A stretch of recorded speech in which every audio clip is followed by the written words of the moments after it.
नमस्कार सर्वांना. तर आज मिस्टरांच्या टिफिनमध्ये मी काय काय बनवते ते बघा.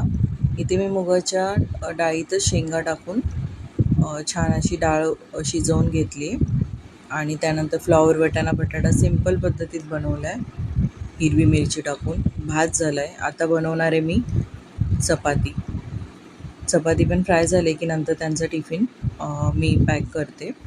दुपारच्या जेवणाची अशी घाई असते, तर ह्या पद्धतीने मी टिफिन त्यांचा पॅक केला आहे. भात, डाळ आणि चपात्या आणि भाजी फ्लॉवरची. या पद्धतीने टिफिन रेडी केला. आणि राशिकाचीसुद्धा दुपारची शाळा आहे, त्यामुळे तिचं पण टिफिनमध्ये रोल भाजी टाकून रोल हे केला, कारण ती फ्लॉवरची भाजी खात नाही. त्यामुळे तीच भाजी थोडीशी मॅश करून त्यानंतर ती त्याच्यात टाकली की मग ती रोल करून ती खाऊन घेते. तर अशा पद्धतीने मी असं टिफिन. नमस्कार सर्वांना. तर आज मिस्टरांच्या टिफिनमध्ये मी काय काय बनवते ते बघा.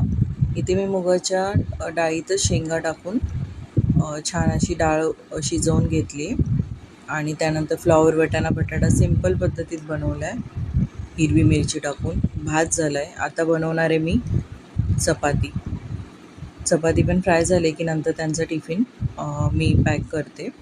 दुपारच्या जेवणाची अशी घाई असते, तर ह्या पद्धतीने मी टिफिन त्यांचा पॅक केला आहे. भात, डाळ आणि चपात्या आणि भाजी फ्लॉवरची. या पद्धतीने टिफिन रेडी केला. आणि राशिकाचीसुद्धा दुपारची शाळा आहे, त्यामुळे तिचं पण टिफिनमध्ये रोल भाजी टाकून रोल हे केला, कारण ती फ्लॉवरची भाजी खात नाही. त्यामुळे तीच भाजी थोडीशी मॅश करून त्यानंतर ती त्याच्यात टाकली की मग ती रोल करून ती खाऊन घेते.